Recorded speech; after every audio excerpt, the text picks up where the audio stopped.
Aula utama di kediaman keluarga Jing memancarkan hawa dingin, bukan dari udara atau musim. Dingin itu datang dari marmer yang dipoles hingga berkilau seperti es, dari dinding berlapis kayu yang berbau samar kekayaan berpernis, dan dari potret leluhur yang matanya seolah menatap turun dengan penghakiman abadi. Wajah-wajah mereka, kaku dan jauh, berjejer di dinding laksana juri yang bisu. Dan di tengah aula megah itu, dengan langit-langit setinggi itu hingga menelan gema suara, berdiri seorang gadis. Seorang gadis dengan pakaian sederhana, bersih dan rapi, namun terlalu kontras di antara sutra dan perhiasan yang dipakai orang-orang di ruangan itu. Usianya 9 tahun, meski penderitaan telah mengukir kedewasaan di wajahnya, membuatnya tampak lebih tua. Namanya Tania. Selama 72 jam, ia dikurung. Tanpa makanan dan minuman, diperlakukan bukan sebagai darah daging, melainkan gangguan yang menyusahkan. Hari ini ia berdiri di hadapan keluarganya, bukan sebagai seorang anak yang dipeluk kembali, tetapi sebagai sebuah angka di buku besar yang hendak ditukar. Kedua tangannya yang kecil dan terkepal gemetar di sisi tubuhnya. Ia berusaha tidak menatap potret-potret itu. Hantu-hantu bergambar yang seakan berbisik, dia tidak pantas berada di sini. Sebaliknya, ia menatap sosok-sosok hidup di hadapannya. Merekalah yang menggenggam nasibnya. Ibu kandungnya duduk kaku, bibir berlipstik merah terkatup rapat, matanya menolak menatap anaknya. Seorang perempuan dengan kesombongan rapuh, bagai porselin yang siap retak. Ayahnya Chandra, putra kedua keluarga itu, menatap dengan muak di sudut bibirnya. Suaranya tajam dan penuh transaksi, memecah keheningan saat ia berbicara kepada yang lain. Dia akan dinikahkan dengan anak lelaki keluarga Zhao, ujarnya, seolah mengumumkan penjualan ternak. Itu pengaturan paling logis. Putra ketiga mereka memang bodoh, ya, tapi keluarganya membawa akses pada 2 proyek besar.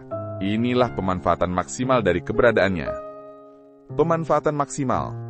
Kata-kata itu menancap di dada Tania seperti serpihan kaca. Tatapannya lalu bergeser ke sosok di ujung ruangan, sang patriark, kakeknya, Yoga. Wajahnya bagai pahatan batu, matanya kolam dalam penuh penilaian yang tak terbaca. Ia belum berkata apapun, hanya mengamati. Tania langsung tahu, yang lain hanyalah bayangan yang dilempar oleh apinya. Boneka.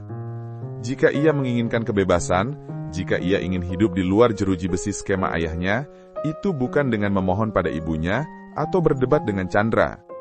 Kunci, gembok, dan penjaga gerbang semuanya ada pada kakeknya. Sebuah kenangan samar muncul. Desa tempat ia tumbuh, dilupakan keluarga ini. Malam-malam di gubuk bocor, suara hujan menetes seperti jam tak kenal henti di atas ranjangnya.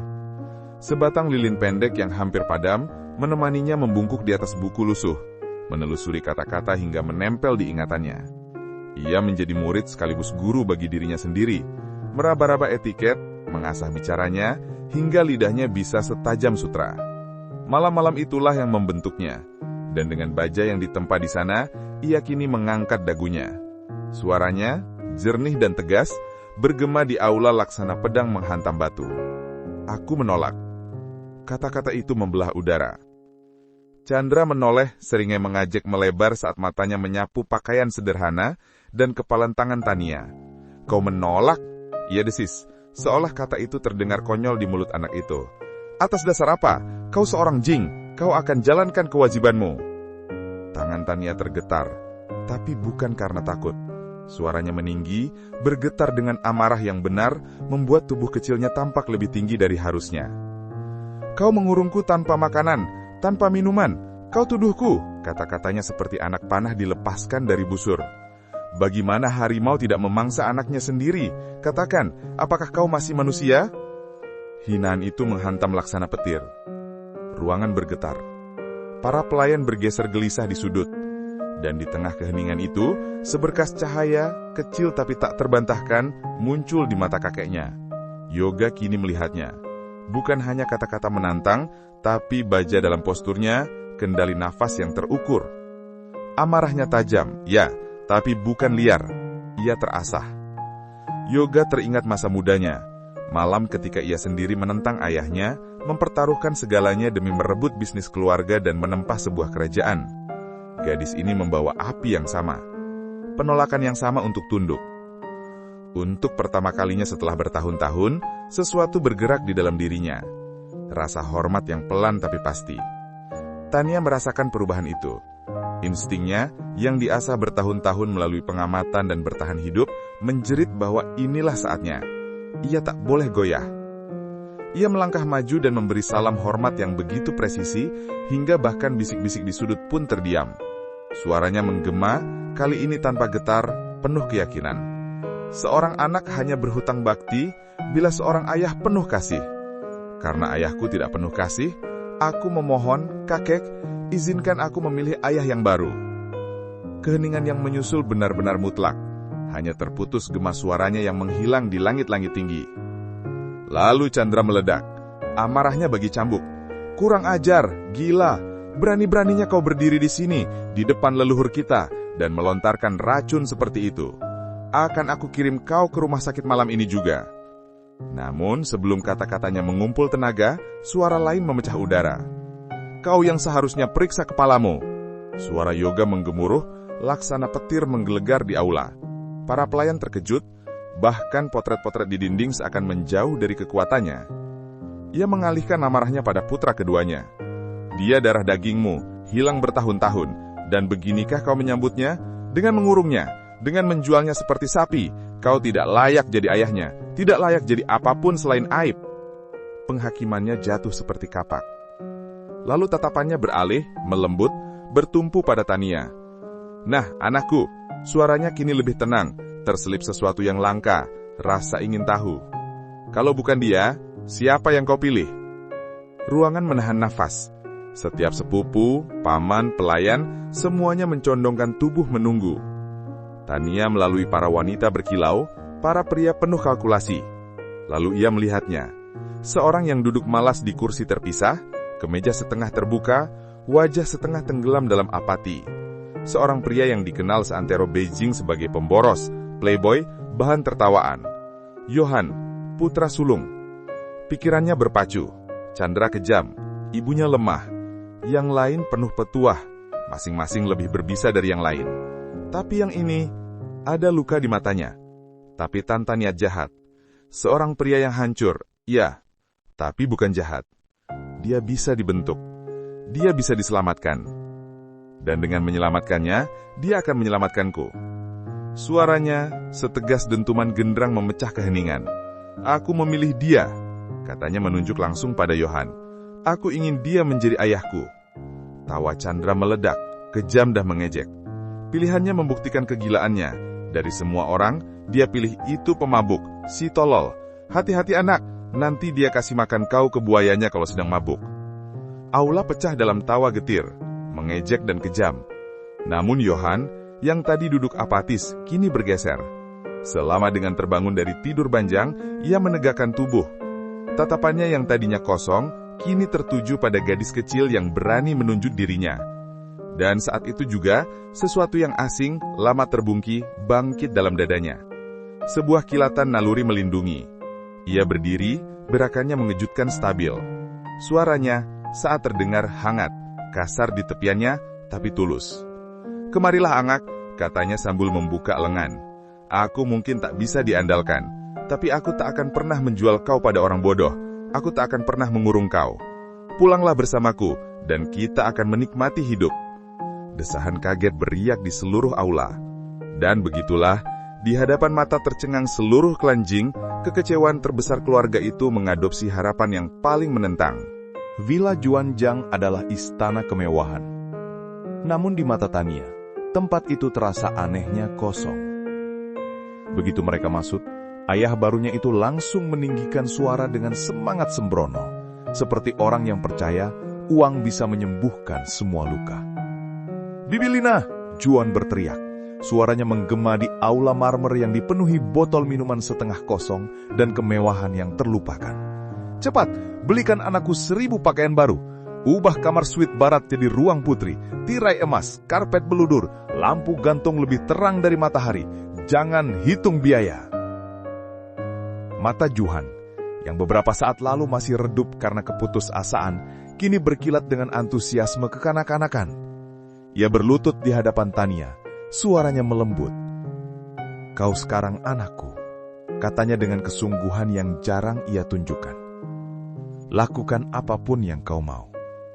Kalau kau melubangi langit, aku akan menambalnya untukmu."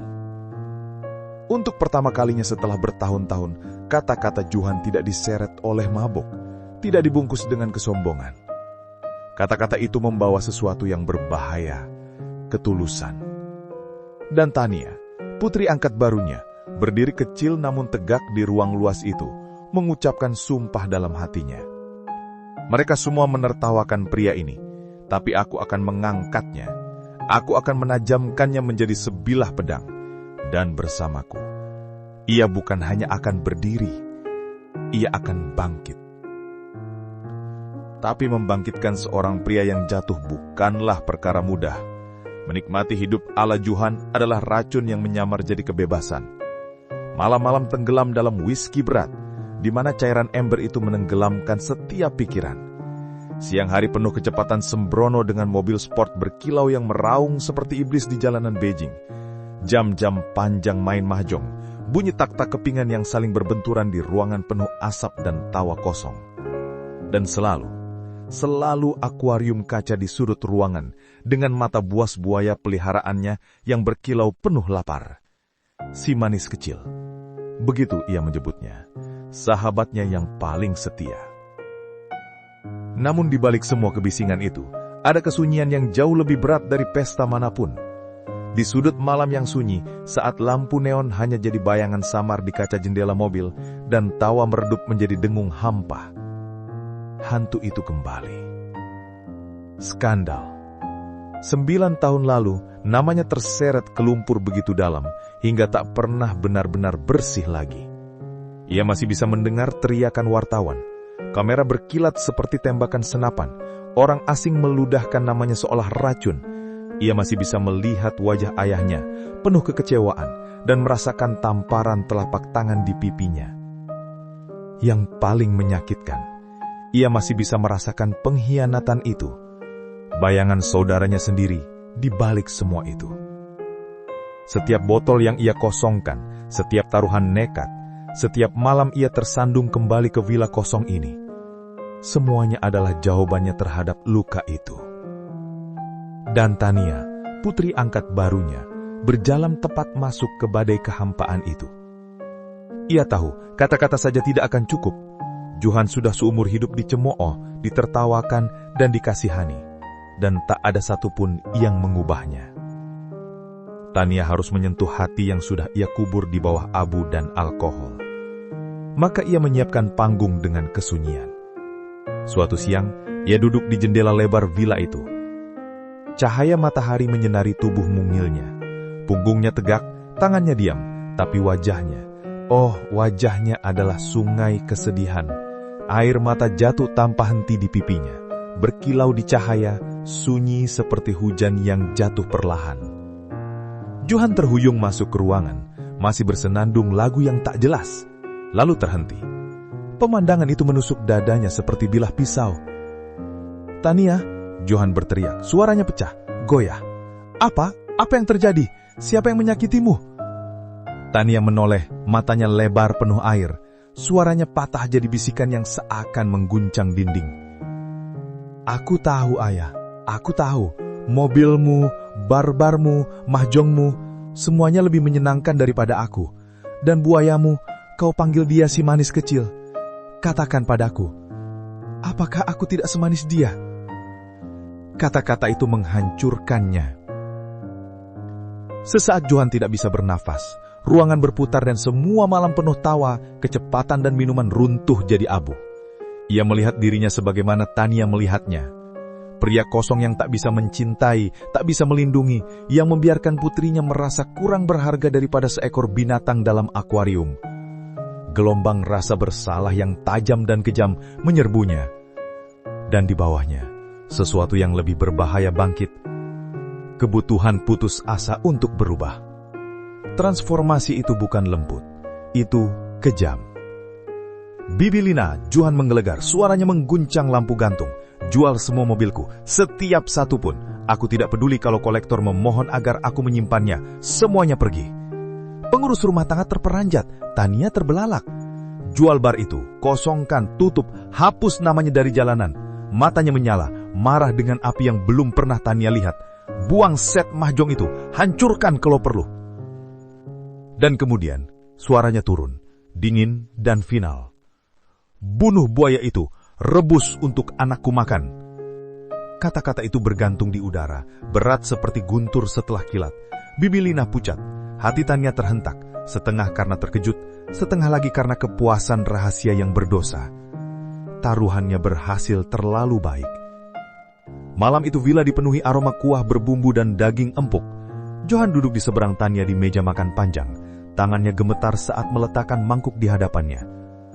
Itu, katanya, suaranya rendah, hampir hikmat. Si binatang sudah tiada. Putriku tak akan pernah bersaing dengan bayangan lagi. Tania melihatnya, bukan pada sup itu, tapi pada pria di hadapannya.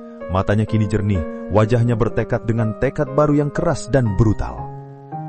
Dan pada saat itu, saat gema perencanaannya terpantul di ruang kosong villa itu, ia sadar, ia tidak hanya menjinakkan seorang playboy.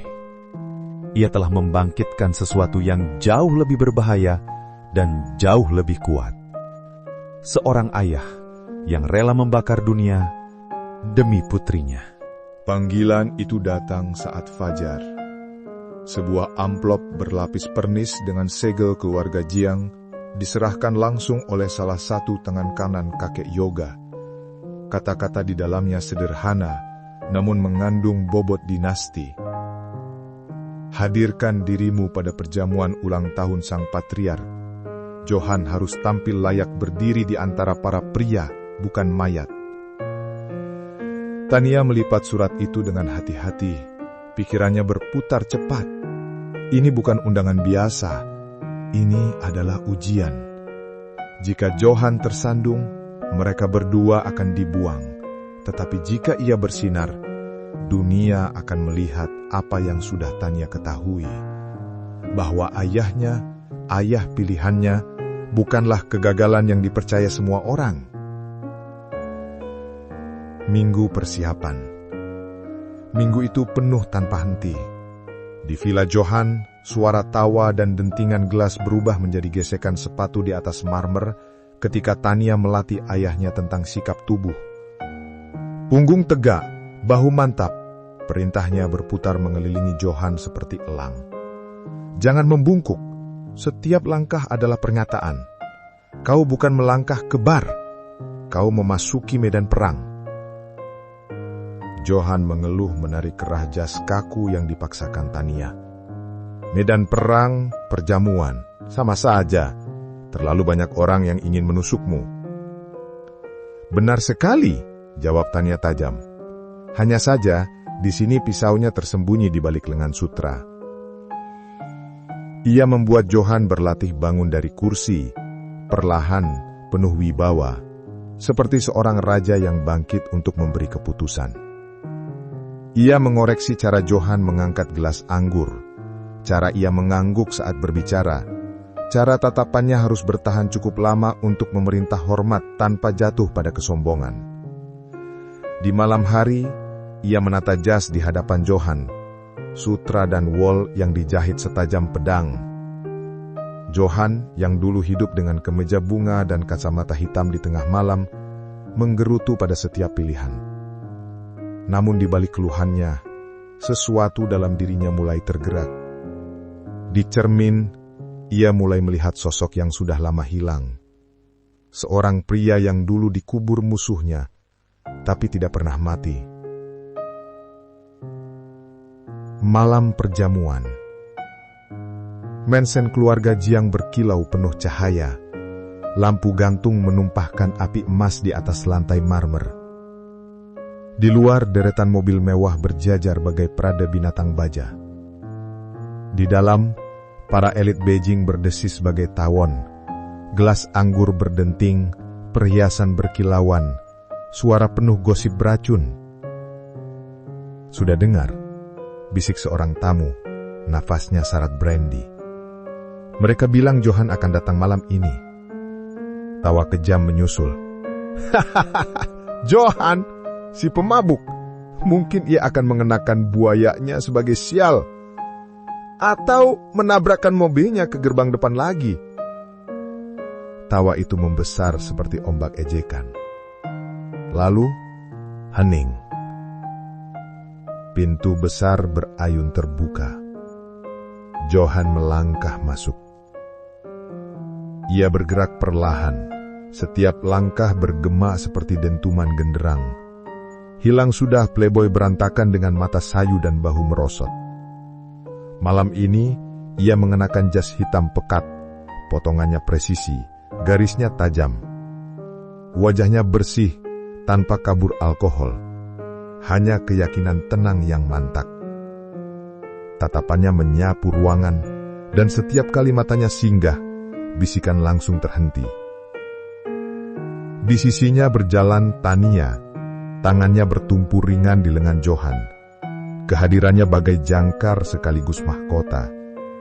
Bersama, mereka tampak bukan seperti paman tercela dan anak pungut, melainkan seorang pangeran yang kembali dari pengasingan dengan pewaris di sisinya. Kakek yoga yang duduk di ujung perjamuan menyaksikan transformasi itu dengan cahaya di matanya. Perlahan ia berdiri. Tongkatnya mengetuk marmer sekali. Mengesankan, katanya. Suaranya menjangkau di atas keheningan. Sangat mengesankan.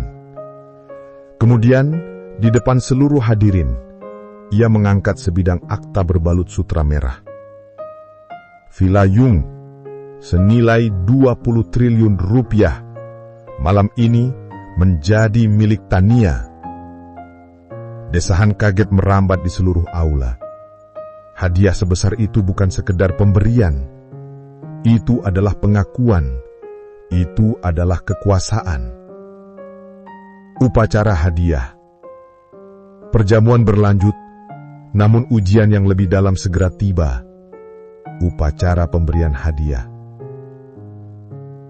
Yuna, Putri Chandra, maju lebih dulu. Ia membungkuk rendah. Gaun sutranya berdesir di lantai.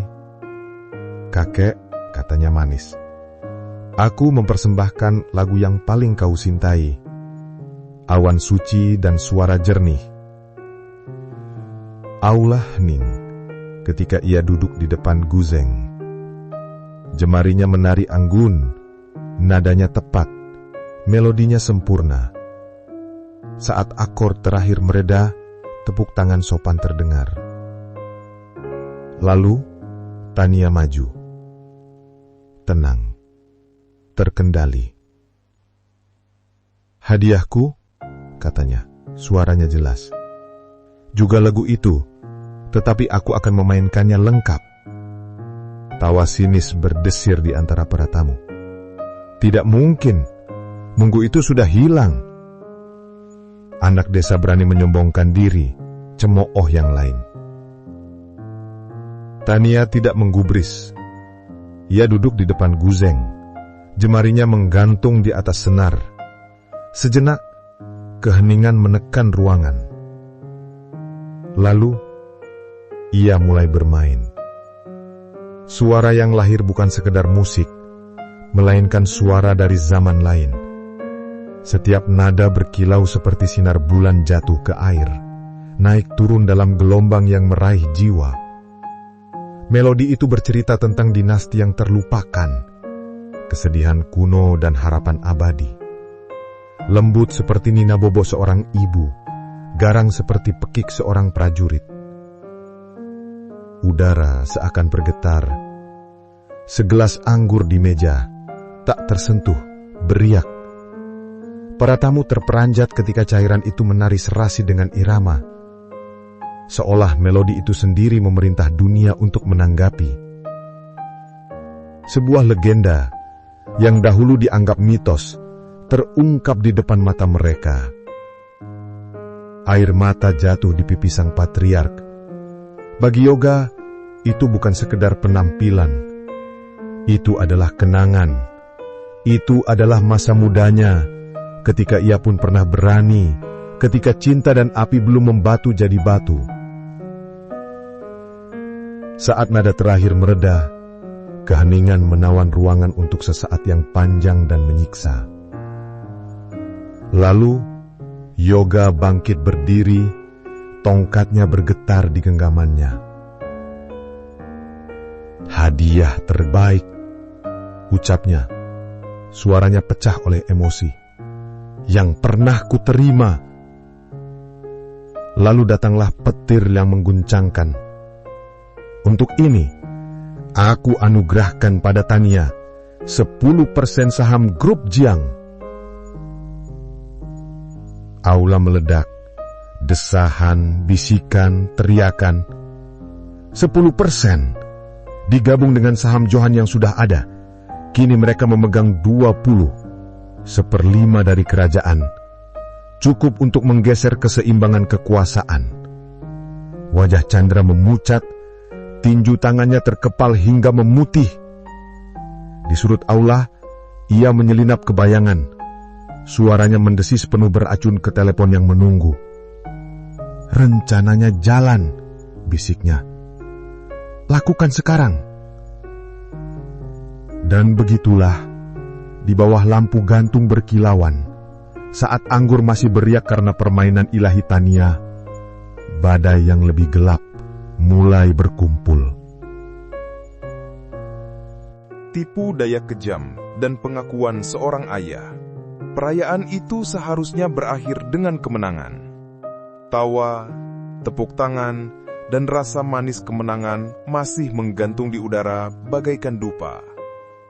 Namun takdir tak selalu mengizinkan sukacita bertahan lama. Semuanya bermula dari sebuah suara, nyaring, menusuk, tak pada tempatnya. Jeritan seorang perempuan. Desah kaget bergema di haula pesta yang berkilau saat kepala-kepala menoleh. Pintu besar terbuka mendadak. Seorang perempuan terhuyung masuk. Pakaiannya kusut, wajahnya berlumur air mata. Ia memeluk perutnya yang bengkak seakan hendak melindunginya dari kejamnya dunia. Matanya merah karena malam-malam tanpa tidur menatap lurus pada Johan. "Engkau!" Suaranya pecah, bergetar seperti kaca yang hampir retak.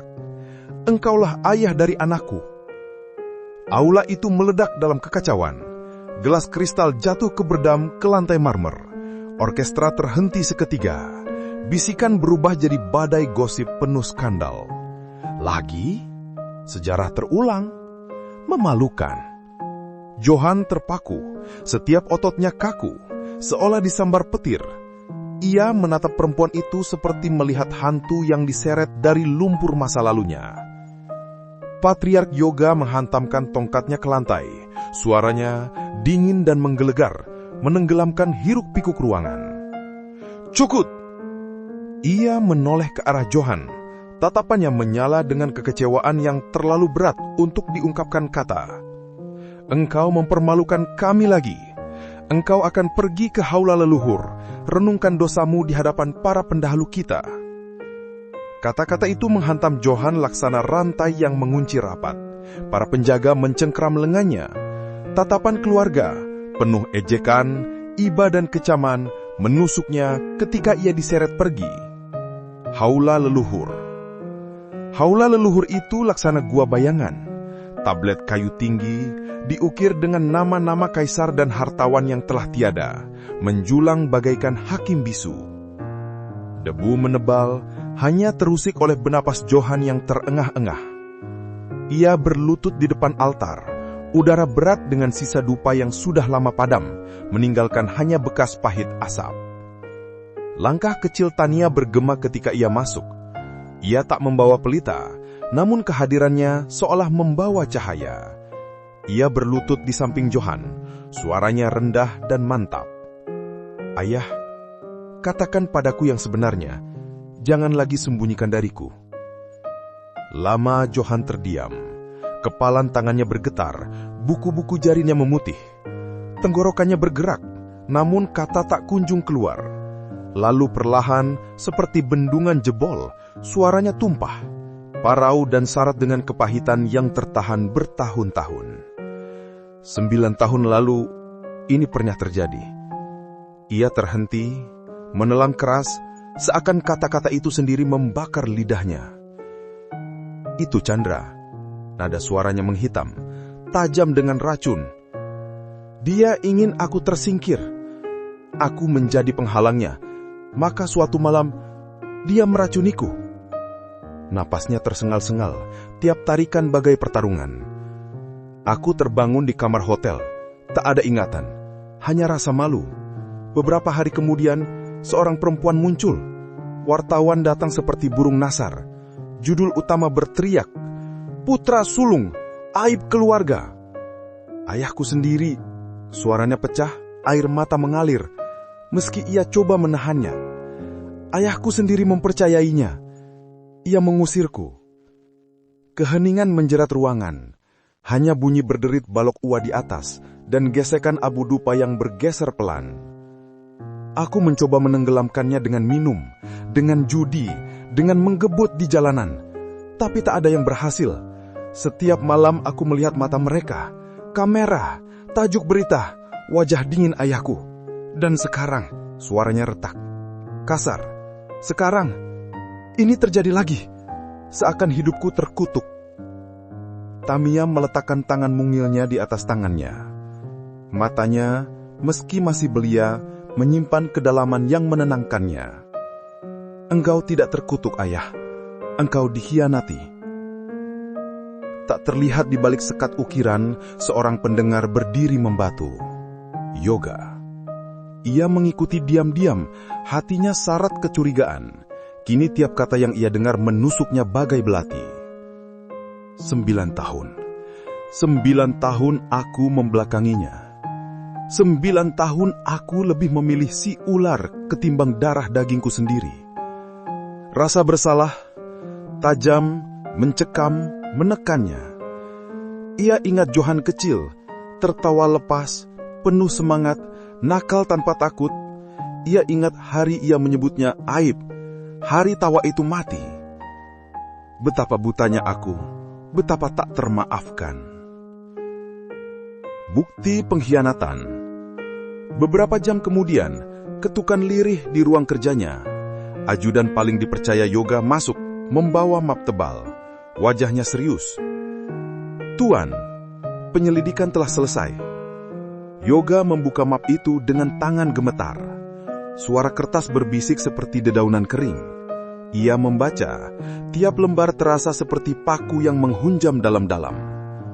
Rekaman telepon, suara Chandra membisikkan racun pada wanita hamil itu. Transfer bank, jumlah besar yang cukup untuk membeli kesetiaan dan diam. Kesaksian seorang wartawan, ditandatangani dengan tinta, mengaku dibayar untuk mencemarkan Johan dulu dan sekarang. Penglihatan Yoga berkunang-kunang dikuasai amarah.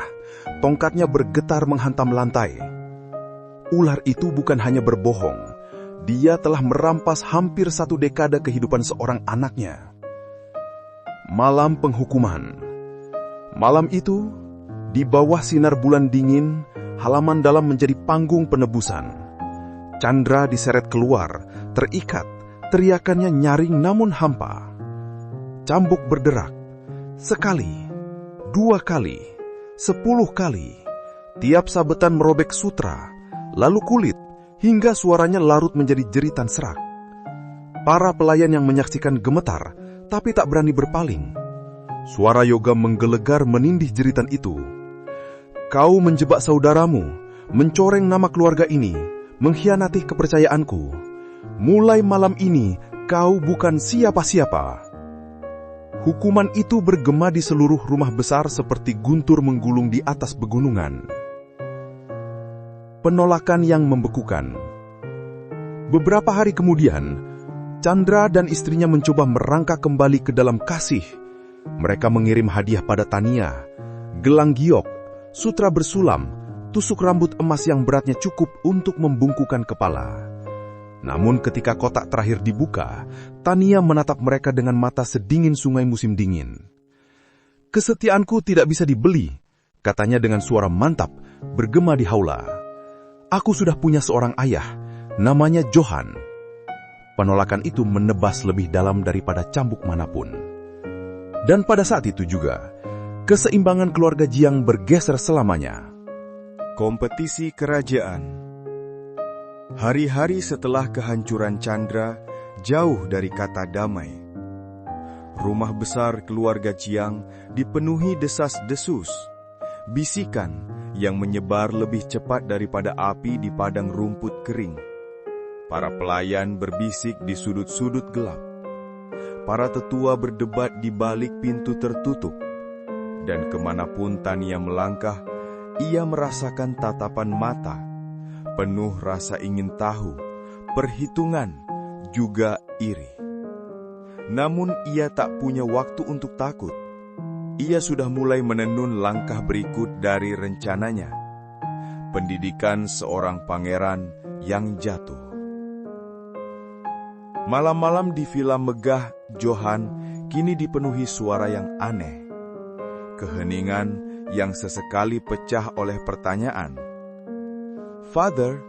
tanya Tania dengan suara lembut dan penuh arti. Kepalanya sedikit dimiringkan, seolah bingung.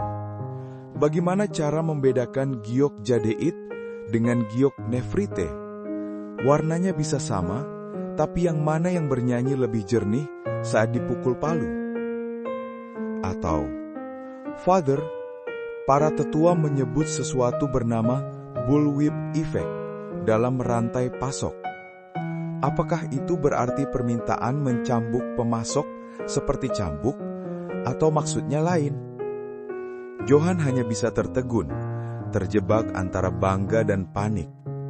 Hatinya hangat setiap kali mendengar ia dipanggil Father, tetapi rasa gentar segera menyusul, sebab ia tak tahu jawabannya.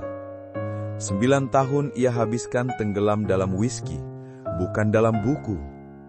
Saat tatapan penuh tanda tanya dari putrinya terlalu lama melekat, ia akan bersembunyi di ruang kerja. Dan dalam keheningan tengah malam, ia mengangkat telepon. "Father," bisiknya dengan suara rendah penuh malu. "Apa bedanya jadeit dan nefrite? Dan apa itu bullwhip effect? Pelan-pelan, biar bisa saya catat." Di ujung sana, sang patriark, Yoga, tersenyum dalam kebanggaan tersembunyi. Bukan hanya Tania yang belajar. Putra sulungnya perlahan sedang mempelajari kembali bahasa kekuasaan. Dan setiap malam, Johan kembali pada Tania dengan jawaban-jawaban itu, berpura-pura bijak, sementara Tania mendengarkan dengan mata berbinar dan berbisik, "Father, kau luar biasa." Dan lewat kata-kata itu, Johan mulai percaya bahwa ia benar-benar bisa menjadi luar biasa. Tantangan. Tak lama kemudian, Yoga meningkatkan taruhannya. Memanggil kedua putranya di depan dewan keluarga, suaranya menggema laksana besi menghantam batu. "Warisan Jiang tidak bisa dipegang oleh yang lemah, maka kalian akan diuji. Kalian masing-masing harus menciptakan mahkota yang layak bagi leluhur kita. Gema dari mahkota lili salju yang legendaris, yang dulu dikenakan Putri Lydia dari dinasti Dafeng. Ini bukan soal emas dan permata, ini soal jiwa. Siapapun yang mahkotanya mewujudkan kekuatan sejati, dialah pewaris dan penjaga sah bagi Tania." Kata-kata itu jatuh seberat cantai. Ini bukan sekedar kontes keterampilan, ini penentuan suksesi. Bibir Chandra melengkung dalam senyum licik. Ia memiliki para pengrajin perhiasan terbaik, putri yang patuh untuk jadi peraganya, dan ambisi yang diasah 20 tahun. Ia yakin akan menghancurkan Johan bak serangga. Namun tangan kecil Tania menggenggam tangan Johan, mantap dan hangat. "Kita akan menang," bisiknya dengan keyakinan begitu kuat, hingga untuk pertama kalinya dalam bertahun-tahun, hati Johan tidak lagi bergetar oleh rasa takut. Bengkel bayangan. Mereka memulai bukan di ruang pamer mewah, melainkan di bengkel tua yang terlupakan di belakang Museum Nasional. Udara dipenuhi bau minyak, debu, dan kertas kuno. Di sana, Jihan, adik Johan yang terasing, membentangkan gulungan dan diagram di atas meja kayu penuh goresan. Ini adalah sketsa dari arsip kerajaan. Jelasnya dengan suara tenang berwibawa, suara seorang yang hidupnya dipersembahkan untuk sejarah. Mahkota lili salju bukan sekedar perhiasan. Ia lambang harmoni antara penguasa dan pewaris. Jika kalian hanya meniru bentuk logam tanpa jiwanya, kalian akan gagal. Johan menatap lembaran itu. Garis-garisnya berputar menjadi pola tidak mungkin. Kelopak lili dari perak, rapuh namun tak bisa dipatahkan. Dadanya terasa sesat. Aku tak yakin bisa. Ucapnya parau diliputi keraguan. Aku bukan lagi dia. Terlalu banyak tahun yang terbuang. Jihan menaruh tangannya di bahu Johan, kokoh, meneguhkan. Kakak, kau bisa. Kau hanya lupa. Tapi ia menatap Tania yang sedang dengan hikmat menelusuri sketsa itu dengan jarinya. Dia mengingatnya untukmu. Maka malam-malam pun terular. Logam beradu, berkas besi digosok, palu berderam. Tania duduk di sisi ayahnya, kadang memberi saran, kadang hanya menatap dengan penuh keyakinan. Perlahan tangan Johan kembali mantap, matanya tajam lagi. Setiap pukulan palu jadi doa. Setiap sayatan pahat jadi perlawanan terhadap tahun-tahun yang dicuri darinya. Hari penentuan. Akhirnya, hari yang dinanti tiba. Haul besar keluarga Jiang berkilauan bak istana. Lampu gantung memercikan cahaya emas ke tirai bludru dan marmer mengkilap. Para elit Beijing berkumpul. Tawa mereka tajam, rasa ingin tahu mereka lebih tajam lagi. Semua tahu apa yang dipertaruhkan. Bisikan melayang seperti asap. Johan menyaingi Chandra. Paling-paling dia datang mabuk. Atau tidak datang sama sekali. Mari kita lihat mahkota badut apa yang ia bawa kali ini. Lalu sang patriark mengangkat tangan dan sunyi jatuh. Mulailah pertunjukan Chandra. Pertama, giliran Chandra. Putrinya Yuna melangkah anggun. Gaun sutranya mengalir seperti air. Di kepalanya bertengger mahkota hasil karya para pengrajin Chandra. Lili giok putih, filigri emas berpola simetris sempurna, berkilau dingin, sempurna dalam kerajinan, kosong dari jiwa. Desah kagum menyapu hadirin. Indah sekali, bisik seseorang. Layak untuk seorang permaisuri, menggumam yang lain. Yuna lalu mengambil guzeng dan mulai memainkan Holy Clouds and Clear Sound. Jemarinya menari terlatih, setiap nada tepat, setiap melodi tanpa celah. Saat akhiran terdengar, tepuk tangan sopan mengiringinya. Senyum Chandra mengembang penuh keyakinan. Kehadiran seorang lelaki jatuh. Lalu, giliran Johan. Kerumunan sempat cekikik, menanti kehancuran. Baju bermotif mencolok, aroma alkohol. Namun yang masuk adalah sosok berbeda. Johan berjalan perlahan, mantap. Setelan hitamnya rapi, posturnya tegak. Di sisinya Tania dengan rambut disanggul, gaun pucat seperti cahaya bulan. Di kepalanya berkilauan mahkota yang mereka buat bersama. Lili perak halus seolah bernafas, bertahtakan giok murni yang bersinar seperti embun pagi. Ruangan mendadak hening. Tatapan Johan menyapu mereka semua, bukan lagi dengan rasa malu. Tangannya bertumpu ringan pada guzeng di samping Tania. Dan ketika Tania duduk, ia pun duduk di sisinya. Duet. Jari Tania memetik nada pertama. Suaranya bening, berkilau, seolah sungai dipetik menjadi alunan. Lalu, tak terduga, Johan mengangkat seruling ke bibirnya. Suara awalnya goyah, ragu, lalu mengalir hangat. merangkul melodi guzeng, membelitnya seperti sulur yang memeluk pohon.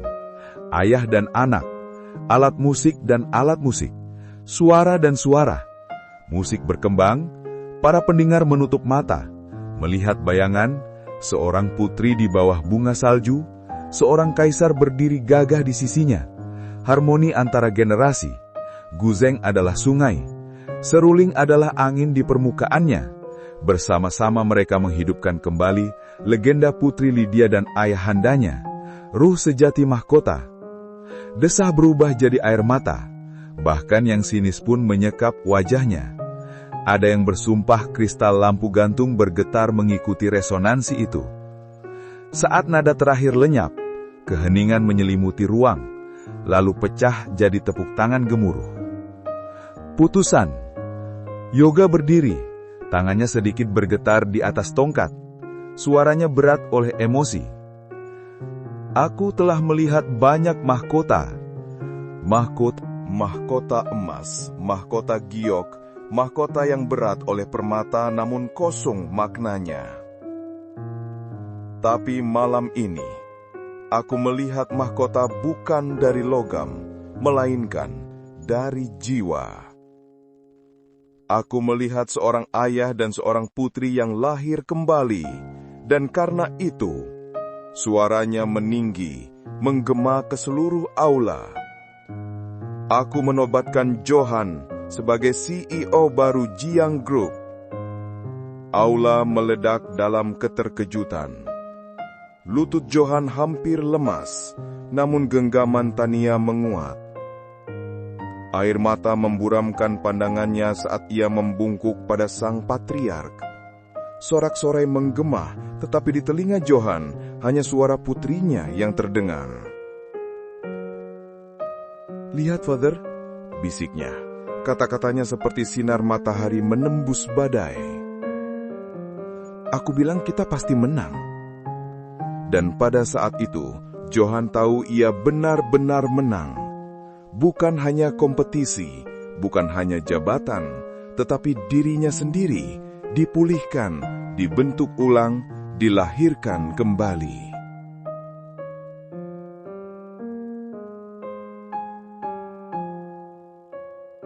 Kebenaran terakhir.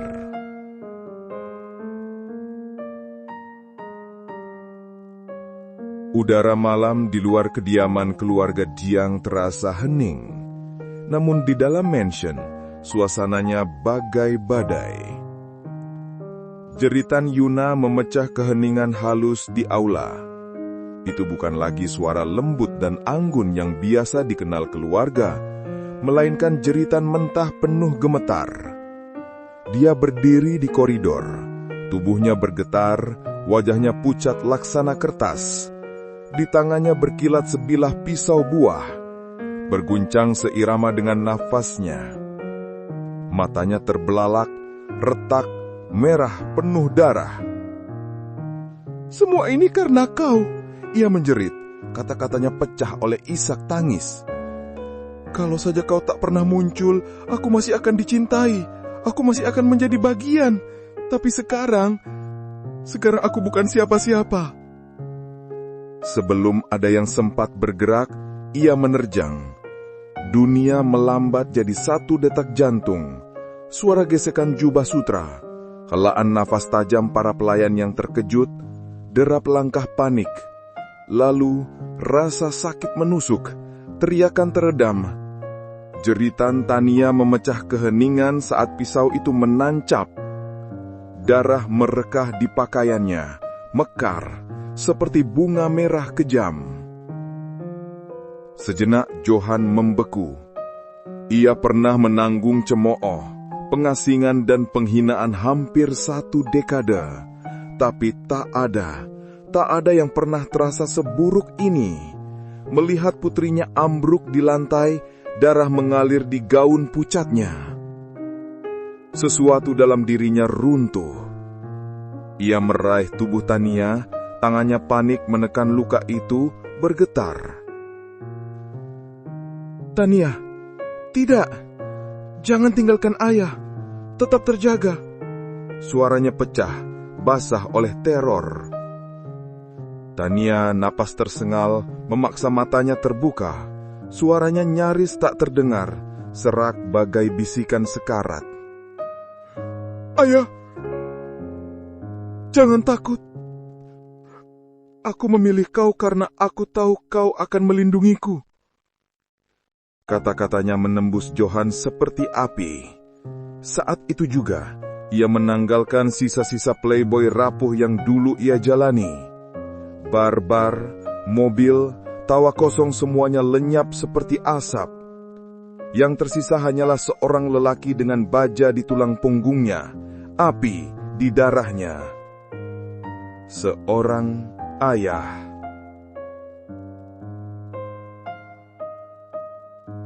Keesokan paginya, Johan melangkah masuk ke ruang rapat Jiang Group.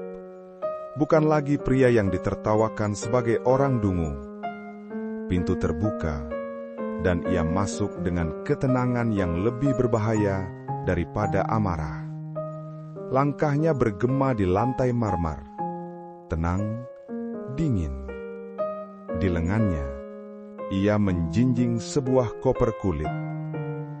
Para tetua keluarga duduk menunggu, berbisik gelisah. Chandra sudah duduk di ujung meja. Wajahnya penuh senyum puas yang dipaksakan. Namun begitu Johan membuka koper itu dan menata dokumen satu persatu di atas meja, keheningan jatuh seberat tirai besi. Ini suaranya tenang, tanpa ragu sedikit pun. Adalah bukti penggelapan Chandra. Bertahun-tahun dana dicuri. Di sini, catatan perusahaan boneka. Dan di sini, ia berhenti. Matanya setajam pisau.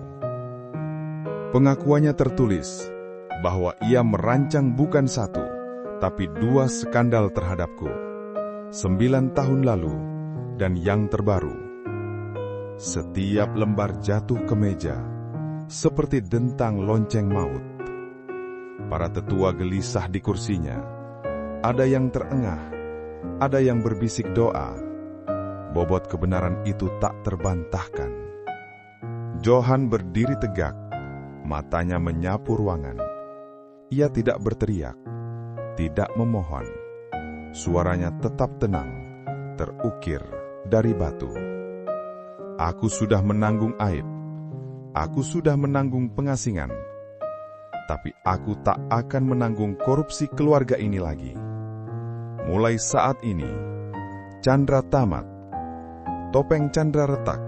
Ia bangkit, melontarkan bantahan, tapi segera terhenti saat pengawal masuk atas perintah Yoga. Wajahnya pucat pasi ketika diseret pergi. Teriakan putus asa bergema di koridor. Istrinya menyusul, menangis meraung, meraih, hingga ia pun diusir. Dan Yuna, pucat dan hancur, lenyap ke dalam malam. Bukan lagi seorang Jiang. Ruang rapat ditelan sunyi. Dan dalam sunyi itu, otoritas Johan dimeteraikan. Beberapa hari kemudian, aroma antiseptik rumah sakit memenuhi udara. Dindingnya putih, lorongnya sunyi. Tania terbaring di randang, pucat tapi hidup. Balutan menutupi sisi tubuhnya. Di sampingnya, Johan berjaga. Matanya lelah, tangannya tak pernah lepas dari tangan putrinya. "Ayah," bisiknya suatu pagi. Suaranya tipus tapi tegas. "Lihat ini." Dari bawah bantal, ia mengeluarkan sebuah amplop. Dengan tangan bergetar, ia menyerahkannya. Di dalamnya, selembar dokumen. Tes DNA. Johan mengernyit, membaca. Dunia seolah berguncang di bawah kakinya. Kecocokan 99,9%. Napasnya tercekak. Matanya menatap wajah Tania, mencari jawaban. Tak percaya. Ketika Yuna bilang aku bukan Putri Chandra, di dalam hatiku aku tahu. Lalu, aku memperhatikan tanda lahir itu, tahi lalat berbentuk bunga plum yang juga kau punya di pergelangan tangan. Aku harus memastikan. Suaranya makin pelan, namun tiap kata bagai palu menghantam jantung Johan. Aku bukan anak yang kau pilih, Ayah. Aku adalah anak yang pernah kau hilangkan. Kebenaran itu menimpa Johan, laksana petir. 9 tahun lalu, saat Chandra menghancurkannya dengan kebohongan, ia bukan hanya merampas kehormatannya, ia juga mencuri anaknya, menyembunyikannya di desa terpencil, dan bertahun-tahun Johan menenggelamkan diri dalam anggur dan penyesalan, tanpa pernah tahu putri kandungnya hidup, menunggu, menderita, bertahan. Air matanya memenuhi matanya, panas dan tak tertahan. Tangannya bergetar saat meraih Tania, memeluknya erat, seakan ingin melindunginya dari semua kejamnya dunia. Anakku, putriku, darah dagingku, suaranya pecah, paruh oleh duka yang terlalu dalam untuk kata-kata. Selama ini, aku kira takdir telah merenggut segalanya dariku. Tapi ternyata, takdir mengembalikanmu. Tania menyandarkan wajah di dadanya. Air matanya membasahi kemejanya. Aku tahu, bisiknya. Sejak pertama kali melihatmu, aku tahu kau akan menyelamatkanku. Dan di kamar rumah sakit yang hening itu, seorang ayah yang patah dan seorang putri yang terluka menemukan kebenaran yang tak pernah mereka berani impikan, bahwa mereka bukan orang asing yang dipersatukan oleh pilihan, melainkan keluarga yang diikat oleh takdir. Untuk pertama kalinya dalam bertahun-tahun, Johan mengangkat kepalanya. Air matanya masih berkilat, tapi di baliknya, api menyala. Potret para leluhur, bayangan pengkhianatan, luka-luka penghinaan, semua itu tak lagi berarti. Ia bukan lagi pewaris jatuh. Ia bukan lagi pangeran playboy. Ia seorang ayah. Dan dengan putrinya di sisinya, ia akan membangun sebuah kerajaan bukan di atas kerakusan, melainkan di atas cinta yang tak tergoyahkan.